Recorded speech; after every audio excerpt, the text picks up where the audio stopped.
奴婢自小跟着小姐，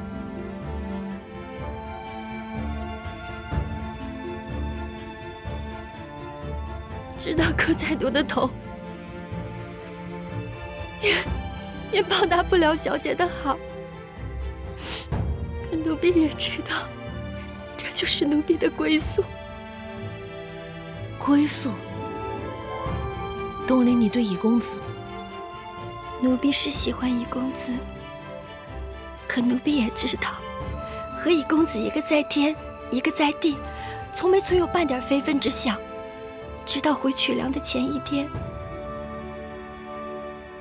奴婢看到乙公子如此的知情重义，奴婢便下定决心，无论乙公子去哪儿，都愿此生为奴为婢，终身伺候乙公子。你可知，他也许再也回不来。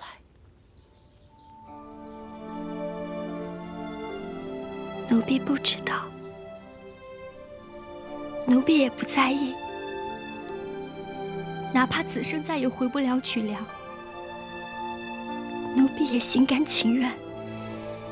用情至深，不为交迫，不求结果，你又何尝不是情深意重之人呢？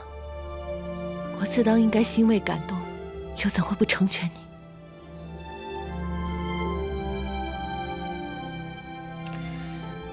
东篱是你的丫头，既然你同意了，我尽力安排便是。谢公子成全。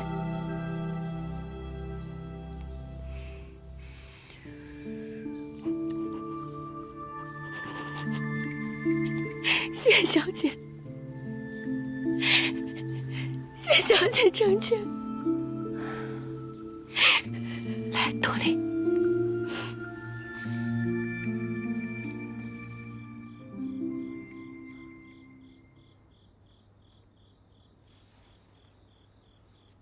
我不用扶，我没事儿，走开。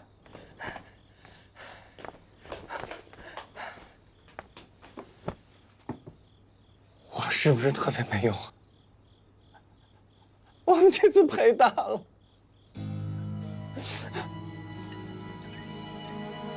赔大啊，赔大了！我的兵器库，我们费尽心力，还损失了一个兵器库。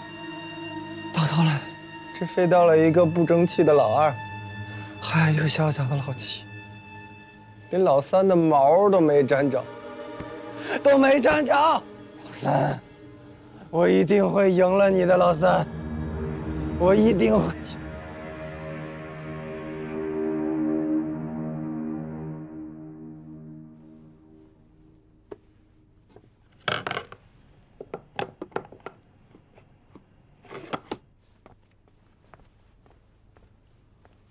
王爷，李官要回都城，来向您辞行了。有请。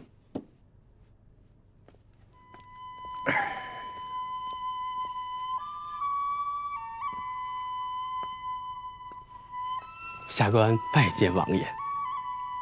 大人何必急着回京复命啊？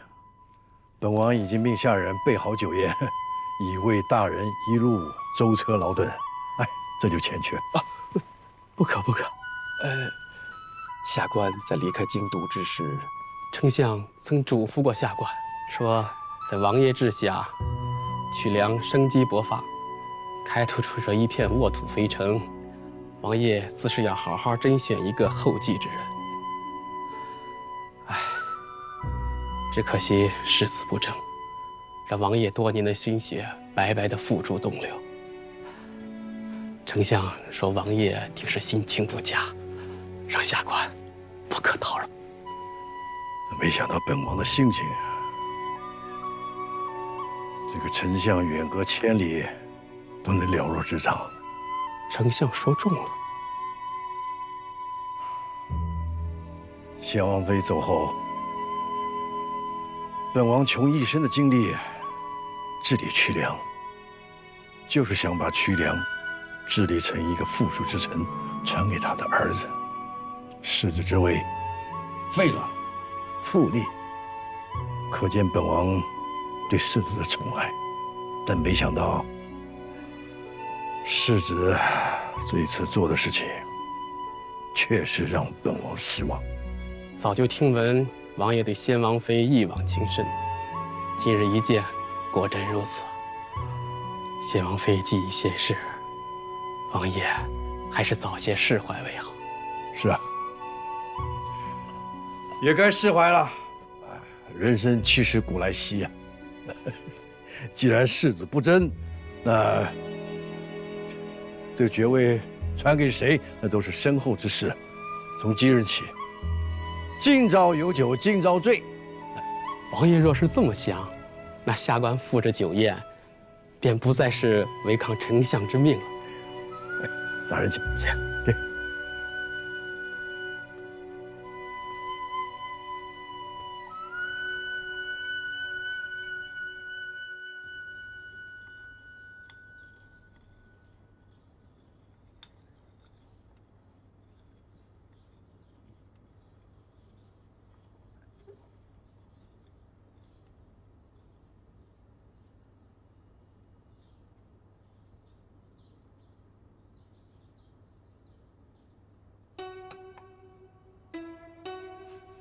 想昭儿了？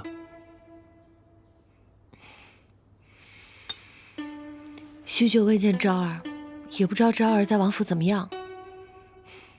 王爷疼爱她是好事，可每每想这相思之苦，就宁可王爷不疼她了。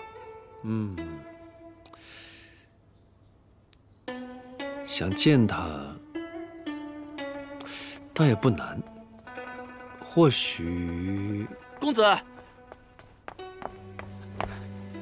公子，于公公来了。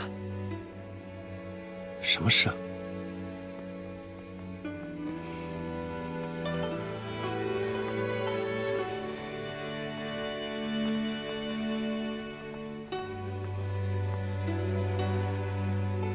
王爷口谕。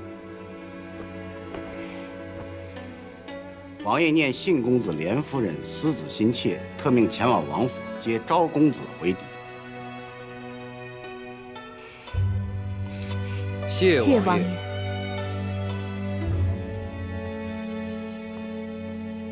信公子知道连夫人想念小公子，早就跟王爷请命了。哎，接昭儿回来虽是好事，但想到日后我要受冷落之苦啊，就宁可不接她回来啊。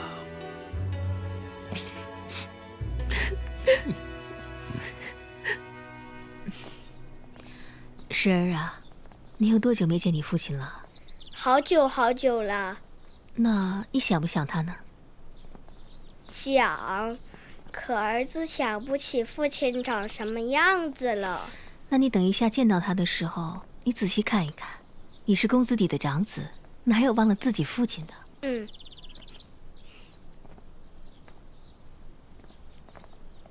怎么不走了，娘？我们还去不去看父亲了？不必去了。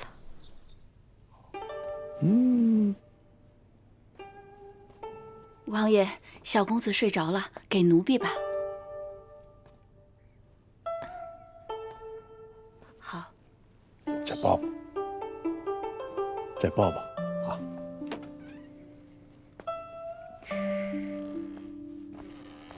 哟，儿子问父亲安。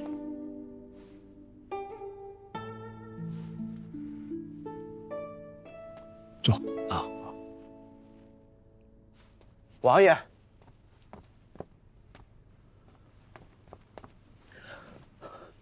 王爷，刚刚二公子在城里院自尽，多亏八公子他们早有防范，人安然无恙，王爷放心。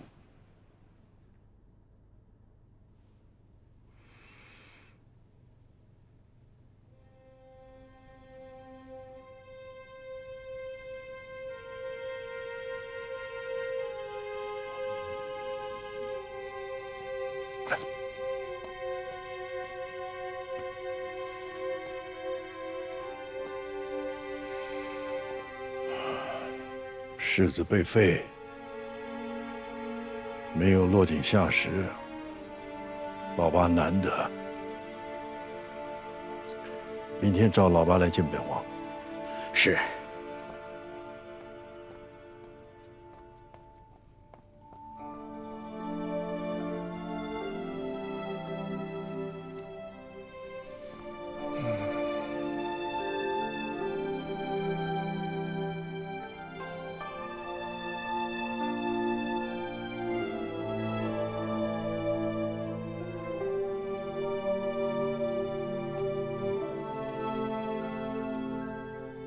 王爷还在为世子伤心吗？怎么会不伤心啊？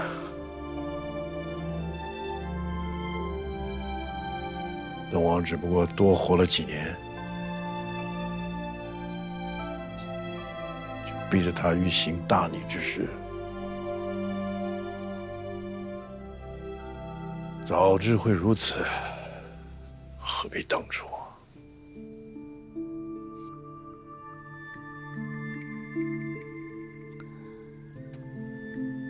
若有一日，昭儿也若世子一般，王爷是否会有同样的心情？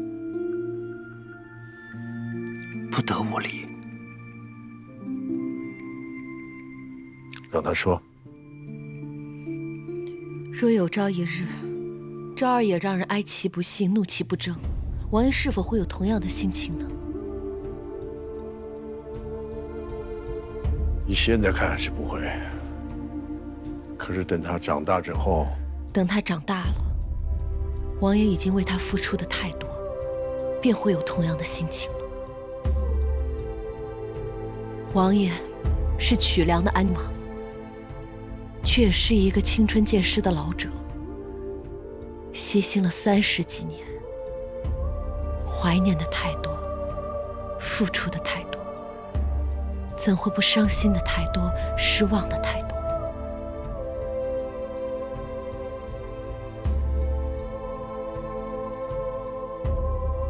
先下去吧，本王想静静。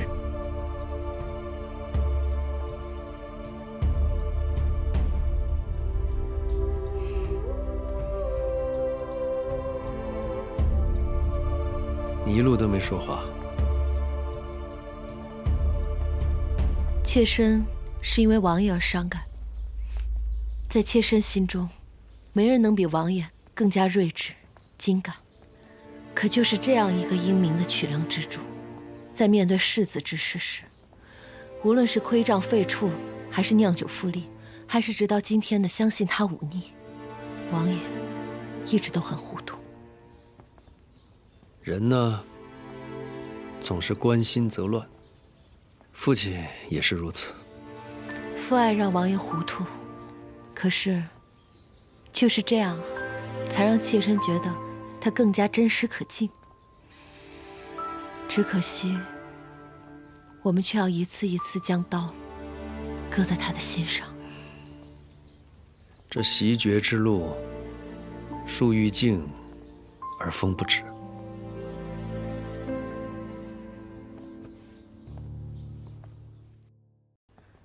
老二自尽。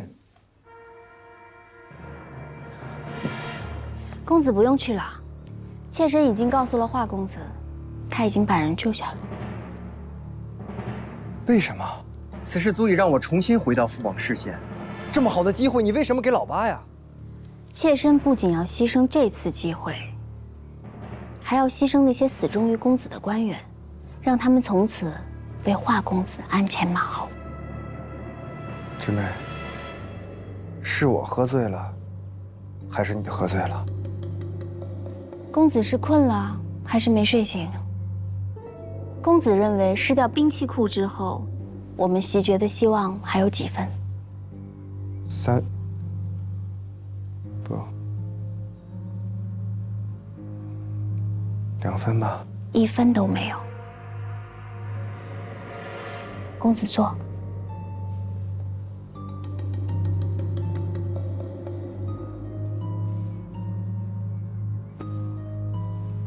与其垂死挣扎，不如物色一个人来替你袭爵。年长的那些事不计了，总还有刚刚长大的新人。这个人要自负却不聪明，既有足够的资本与三哥抗衡，又能轻易被我们摆布，还有谁比三哥这个同父同母的亲弟弟更合适呢？是啊，是很合适。在挑选谁更适合西决上，你眼光永远是最好的。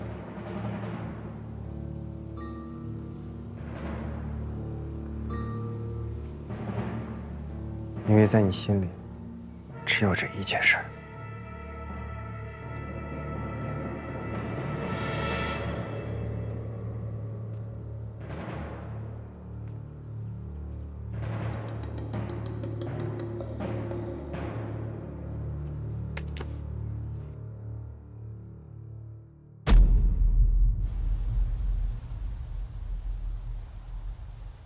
这接连10日都吃了比们更好，王爷向来勤勉，什么时候像现在这样耽搁政事啊？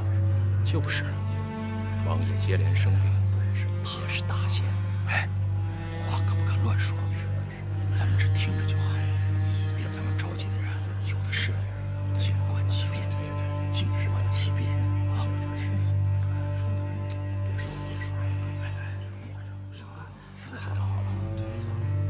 行，你们在这儿等着吧，我进去看看父亲。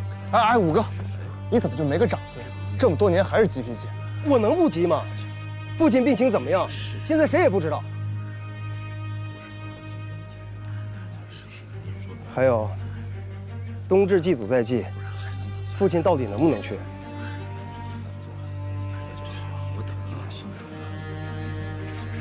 老六，你就不急？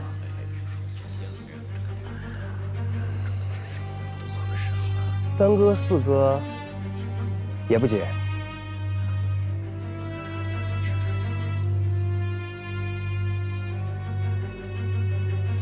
行，你们都能沉得住气，我急。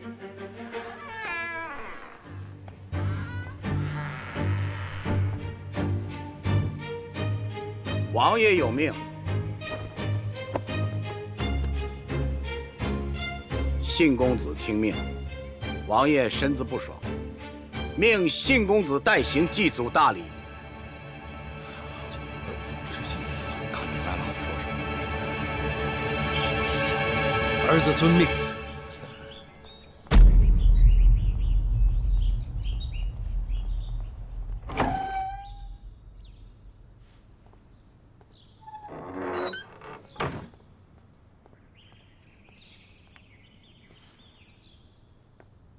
王爷请德夫人先回去。王爷不肯见我。王爷是这样说的。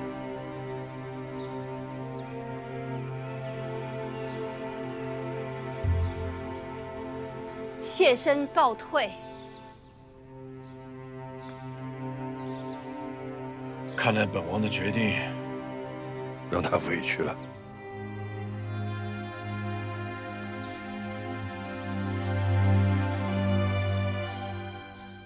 那八公子带兵抵御外敌，战功赫赫。这代行祭祖这么重大的事儿，应该交给老八，怎么会交给老三呢？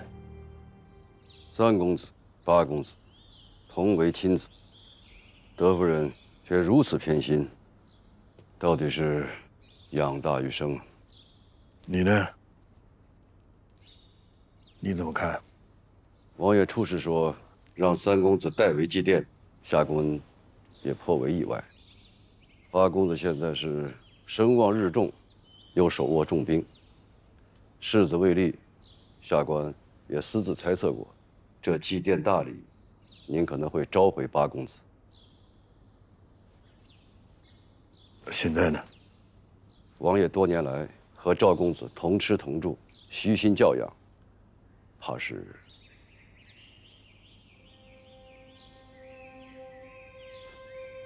下官枉自揣测王爷心意。王爷是想观王孙，择王储。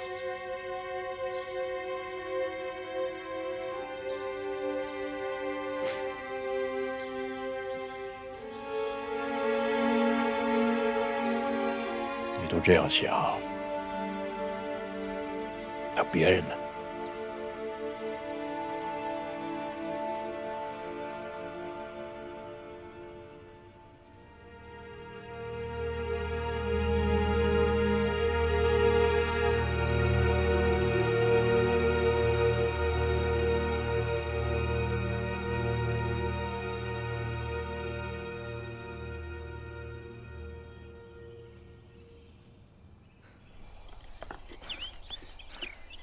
父亲，儿子已经准备好了。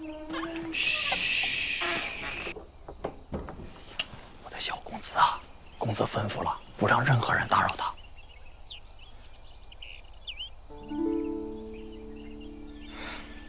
父亲说了会带我去打猎的。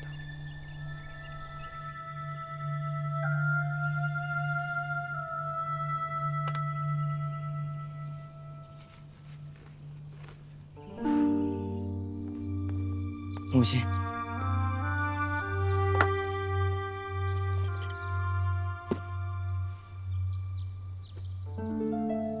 怎么了？不高兴？吃了闭门羹？儿子虽然失望，但却不会不高兴，因为儿子知道爹是在做大事。连面都没见着，你怎么知道的？儿子虽然没见到爹，可却见到了苏南春。爹的事不写在自己脸上，多半也会写在苏南春脸上。真是常年在王府待，打小啊就会察言观色了啊。我倒希望他简单些，孩子毕竟是孩子。从今日起，恐怕便做不成孩子了。公子，父亲。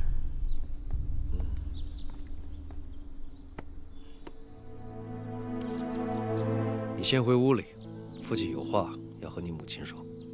是。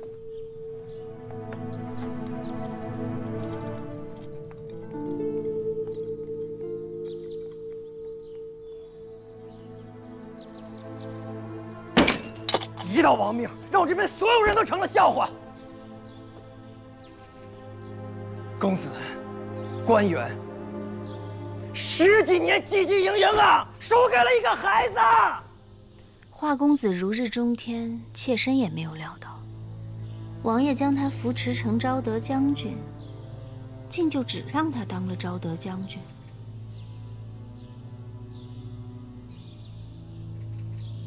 这就是我赫连修的命啊！无论我多么努力，如何艰辛，到头来不过是大梦一场。公子认命了。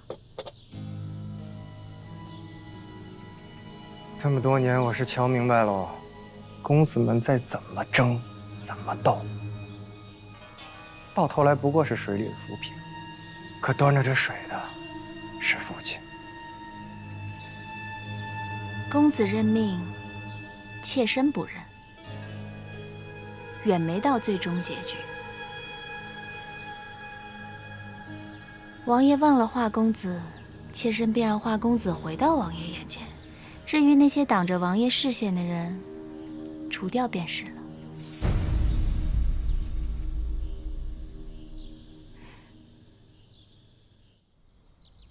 代行祭祖，如此看来，公子已经成为众人的眼中钉了。你只说对了一半。现在最危险的，并不是我，昭儿。这就是我来的意图。这几天你带着昭儿进王府，目前最安全的地方，就是父亲的身边。公子好像不太开心啊。怎么会呢？谁都明白，祭祖离袭爵只是一步之遥。我等着得到这个曲梁，都等了几十年了。公子等的曲梁，是王爷对您青睐有加，可放心托付的曲梁，并非托自己儿子的福，名不正言不顺的曲梁。这么多年了，还是什么都瞒不过你。没想到啊，我兢兢业业，步步苦心，到头来，父亲看重的并不是我的能力，而是我的儿子。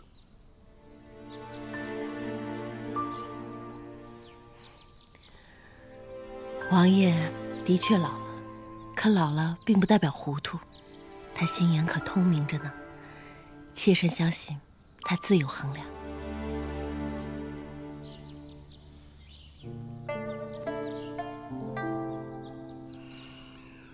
只怕这普天之下会这样想的，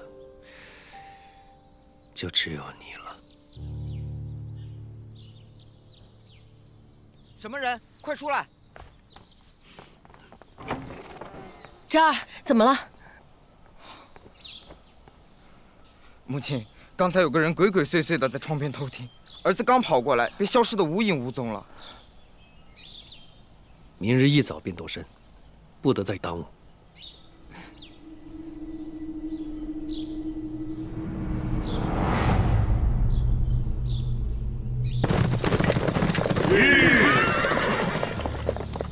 什么人？睁开你的狗眼！华公子都不认识吗？华公子，这么晚了，您擅自外出，可有军令？哼！混蛋！华公子的人就是军令，还不让开！等着军法处置。这算不算军令？是。撤！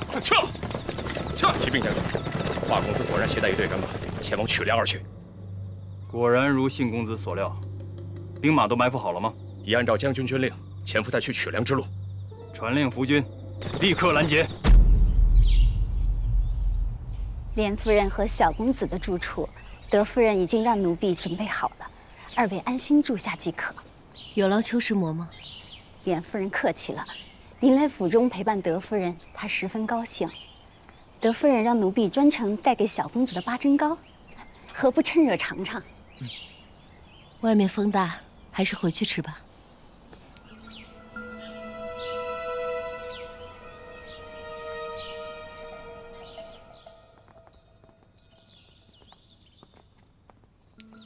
就是这里了。莲夫人先安顿下来，歇息片刻，再去问安不迟。不必歇息了，自然是先要向德夫人请安才是。如此，夫人一定很是欣慰。那就随奴婢来吧。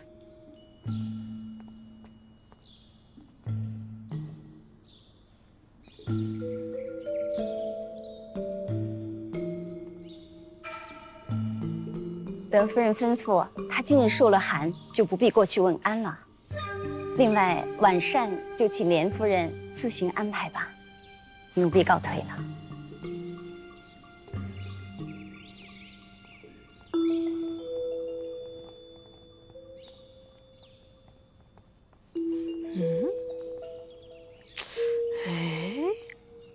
怎么那么奇怪呀？送来的东西还拿走了。夫人，你刚才有没有看见秋实嬷嬷的表情有点僵硬？怕是德夫人听到了什么，改了主意。这样也好。昭儿，记住了，除了咱们自己带的，王府的食物都不许吃，一口都不许，记住了吗？是。夫人，是担心德夫人吗？德夫人不会，但旁人却未必不会。一样食物要经过多少人的手？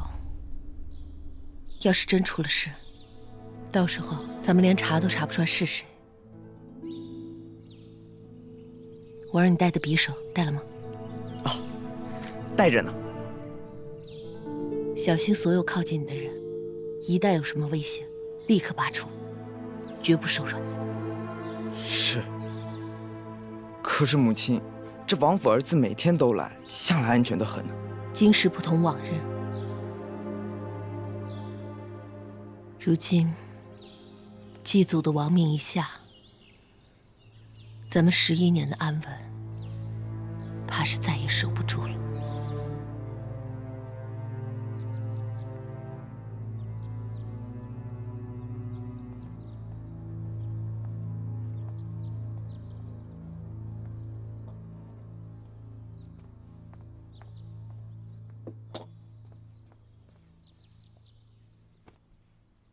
王爷，你醒了。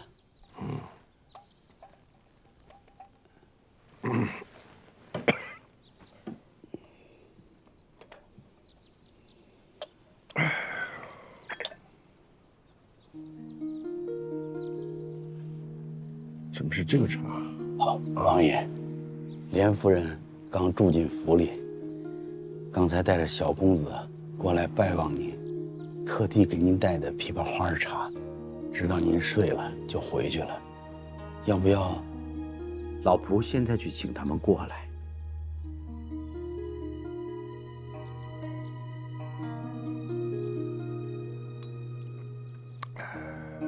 这连夫人这几天有没有什么不一样呢？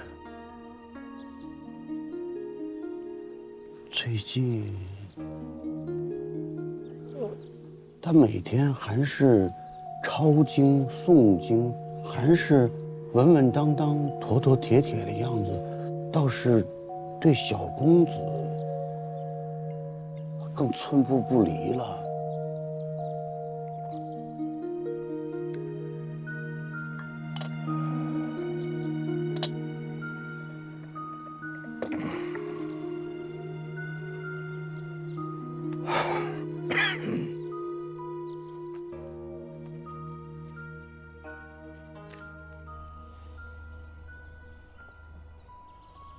母亲，请用茶。不是不让你来问安了吗？儿媳平日多得母亲照顾，如今母亲身体不适，岂有不来之道理？听说母亲受了寒，这茶里放了些姜蜜，多多少少能去些寒。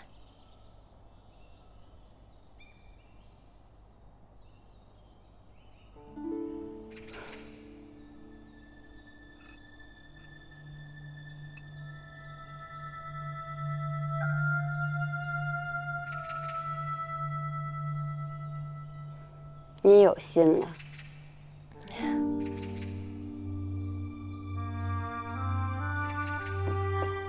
不过，以老三对你的宠爱，若是有承袭王爵那日，至少也会封你做个如夫人。你敬的茶，我敢喝吗？夫人何出此言？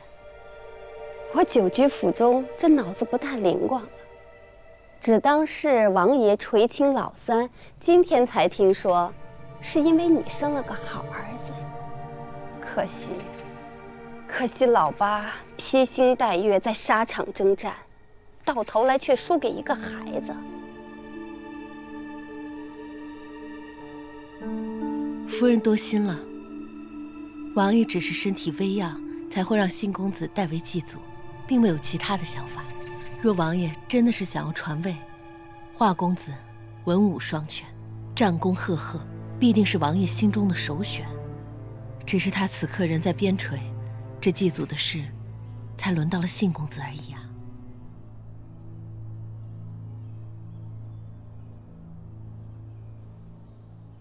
行了，我也累了，你回去吧。退下吧。是。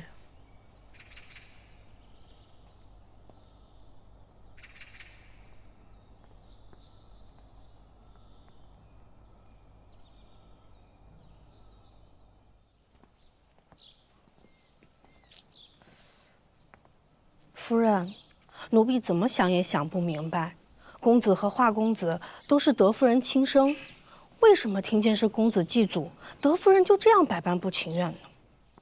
虽同为亲生，但父母偏心自古就有之。再说了，公子从小就由义夫人养大，9岁才会招会院，而华公子一直都是由德夫人抚养，自是亲疏有别。儿子不疼也就罢了，可是，一听祭祖是因为昭儿，竟然连孙子都不待见了。夫人，夫人，你在想什么呢？我在想，他说他今日才知道此事，怎么会这么巧？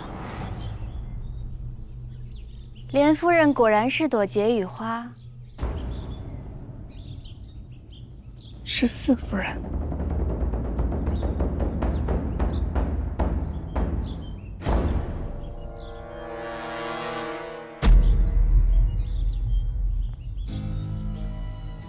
妾身给四夫人请安。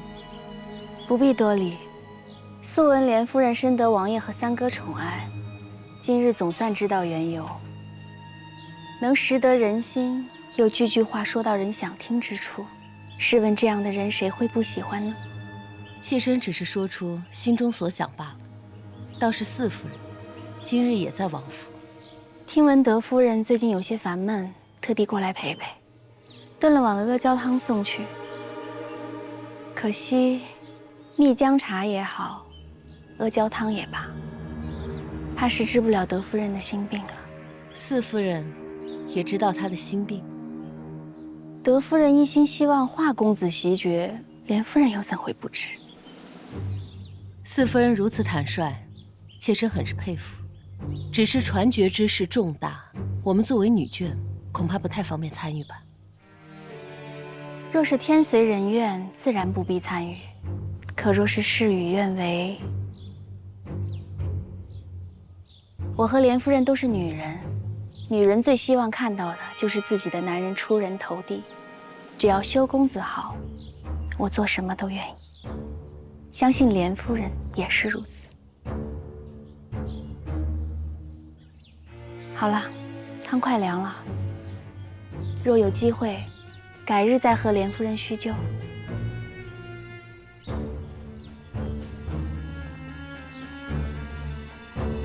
四夫人事是为了修公子，可究竟是修公子想要，还是四夫人自己想要？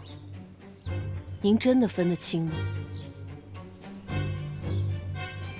妾身告退。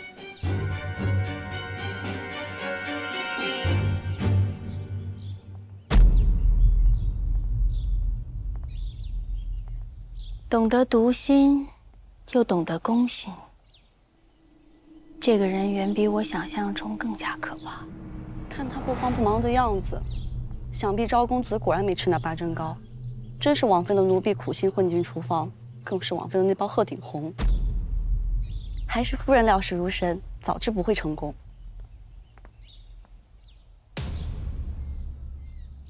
我们刚刚和德夫人说的话，转眼就到达了她的耳中。而解语花这3个字，更是我和王爷独处时所说。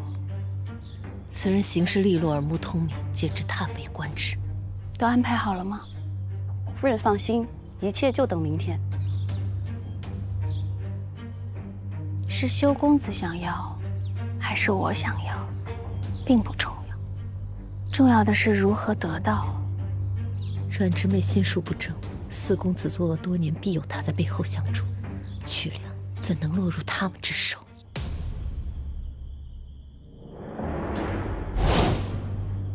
公子，穆将军给您的密信。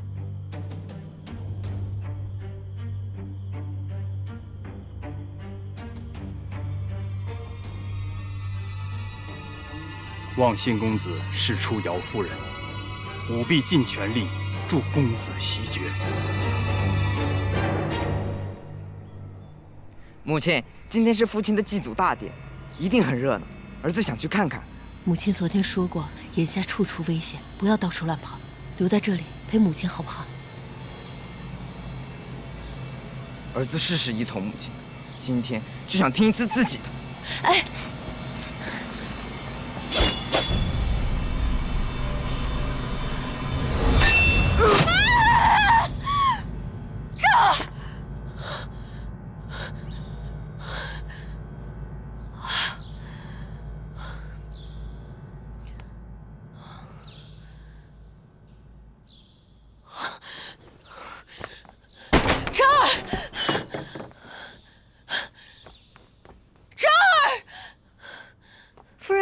一大早，于总管过来说奉王爷之命，把小公子接走了。王爷。